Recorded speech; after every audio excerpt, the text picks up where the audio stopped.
ایک ظالم بادشاہ تھا، وہ حاملہ عورتوں کا پیٹ آرے کے ساتھ چیر دیتا تھا، حاملہ عورتوں کا پیٹ آرے کے ساتھ کاٹ دیتا تھا، اس طرح کے ظلم و ستم کے پہاڑ توڑتا تھا۔ لوگ اس سے تنگ آ چکے تھے، لوگ اس سے عاجز آ چکے تھے۔ ہائے لوگو،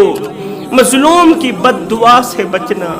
میرے رسول کریم صلی اللہ علیہ وسلم نے فرمایا، صحابہ، مظلوم کی آہ سے بچنا، مظلوم کے ٹھنڈے سانس سے بچنا، مظلوم کی بد دعا سے بچنا۔ فرمایا مظلوم کی بد دعا ہواؤں کو پھاڑتی ہوئی، فضاؤں کو پھاڑتی ہوئی، ساتوں آسمان چیرتی ہوئی عرش کا دروازہ جا کھٹکھٹاتی ہے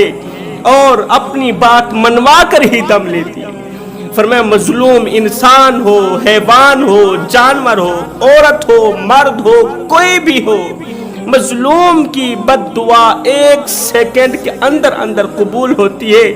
اور اپنی بات منوا کر ہی دم لیتی ہے، ظالم کا ستیہ ناش کر دیتی ہے، ظالم کی نسلیں اجاڑ کے رکھ دیتی ہے۔ اللہ فرماتا ہے کسی کو دکھ دے کر میرے دروازے پر اپنی خوشیوں کی خیرات مانگنے مت آنا۔ کسی پر ظلم کر کے، وہ ظلم چاہے انسان پر ہو، حیوان پر ہو، وہ ظلم چاہے حلال چیز پر ہو، حرام چیز پر ہو،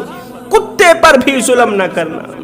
کتے پر بھی ظلم کر کے اللہ فرماتا ہے میرے دروازے پر اپنی خوشیوں کی خیرات مانگنے مت آنا، اور کسی کو ایک پل کی خوشی دے کے پھر اپنی پریشانیوں کی فکر مت کرنا، پھر اپنی پریشانیوں کی پرواہ مت کرنا، پھر تمہاری پریشانیاں جانے میں رب جانوں، تمہارے دکھڑے جانے میں رب جانوں۔ پرانے دور کا ایک سبق آموز واقعہ ہے، عبرت ناک واقعہ ہے۔ اب جو لوگ اللہ کی غریب مخلوق پر ظلم کرتے ہیں، اپنی طاقت کے بل پر، قوت کے نشے میں آ کر، پیسوں کے نشے میں آ کر اپنے سے نچلے درجے والے لوگوں پر ظلم کرتے ہیں، جو لوگ جانوروں پر ظلم کرتے ہیں، ان لوگوں کے لیے عبرت ناک واقعہ ہے۔ اس واقعے نے لاکھوں کروڑوں ظالموں کی زندگی بدل ڈالی۔ جوانوں، ایک بادشاہ تھا، وہ حاملہ عورتوں کا پیٹ آرے کے ساتھ چیرتا تھا، آرے کے ساتھ کاٹتا تھا، حاملہ عورتوں کا لہو پیتا تھا، مظلوموں کے خون سے کھیلتا تھا، مزدوروں کے خون سے کھیلتا تھا۔ ہے 90,000 تنخواہ لینے والا افسر جب 8,000 مہینہ کمانے والی کسی مزدور سے رشوت مانگتا ہے نا، اس وقت انسانیت کا جنازہ نکل جاتا ہے۔ یہ ظلم نہیں ہے تو کیا ہے؟ اب اس ظالم بادشاہ نے اپنے ملک کے کونے کونے میں اعلان کر رکھا تھا کہ کوئی کسی کو صدقہ نہیں دے گا، کوئی کسی کی مدد نہیں کرے گا، کوئی کسی بھوکے کو کھانا نہیں کھلائے گا، پیاسے کو پانی نہیں پلائے گا، کوئی مرتا مر جائے، کسی کو مدد کرنے کی کوئی ضرورت نہیں۔ اگر کسی نے کسی کی مدد کی تو اس کے دونوں ہاتھ کاٹ دیے جائیں گے۔ اللہ اکبر! یہ خبر پانی کی طرح، ہوا کی طرح پورے ملک میں پھیل گئی۔ کوئی کسی کی مدد کرنے کو تیار نہیں تھا۔ اس ظالم بادشاہ کے دور کی ایک حاملہ عورت تھی، بچہ جننے کا وقت بالکل قریب تھا، بچے کی پیدائش کا وقت بالکل قریب تھا، وہ فریادیں کر رہی تھی، چیخ و پکار کر رہی تھی، اللہ کے نام پر میری مدد کرو، میری ہیلپ کرو، میرے قریب آؤ۔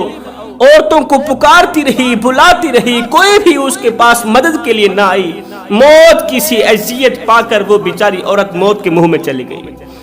موت کی سی اذیت پا کر بجائے بچے کو جنم لیتے، وہ یہ درد کی شدت برداشت نہ کر پئی، موت کی دبوچ میں چلی گئی، مر گئی، مگر اس کی مدد کرنے کو کوئی نہ آیا، اس لیے کہ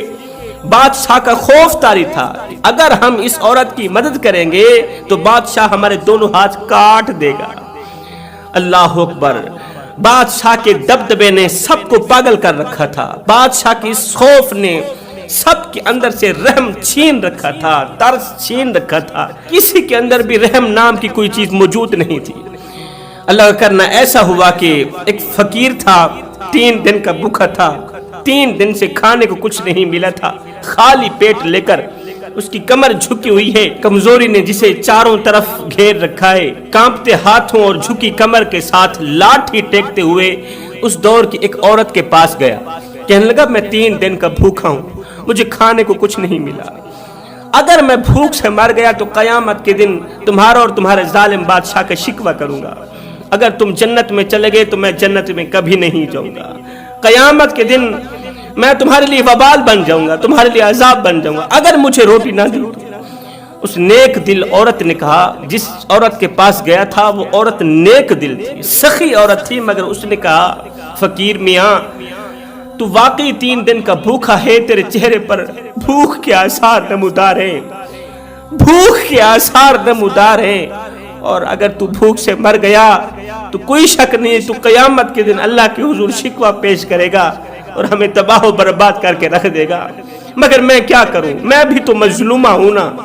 اگر میں تیری مدد کرتی ہوں، کھانے کو کوئی روٹی دیتی ہوں تو بادشاہ میرے ہاتھ کاٹ دے گا،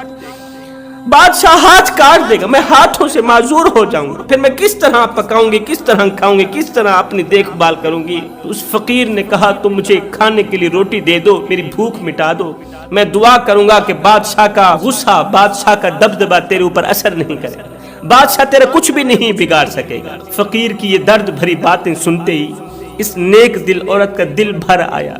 دل میں رحم آیا، ترس آیا، بادشاہ کے خوف کی پرواہ نہ کرتے ہوئے، بادشاہ کے دبدبے کی پرواہ نہ کرتے ہوئے، بادشاہ کی اس حکم کو جُتی کی نوک پر رکھتے ہوئے اللہ کی رضا کے لیے، اللہ کی رضا اور خوشنودی حاصل کرنے کے لیے اس نیک عورت نے 2 روٹیاں اٹھائیں فقیر کو دے دی۔ فقیر جا تو اپنی بھوک مٹا، میں جانوں میرے رب جانے اور ظالم بادشاہ جانے۔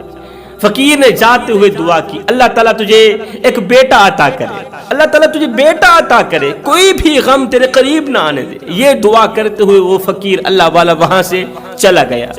پیچھے بادشاہ کو پتہ چلا کہ کسی نے ہمارے حکم کو جُتی کی نوک پر رکھ کے کسی غریب کی مدد کی، فقیر کو بھوکے کو کھانا کھلایا ہے،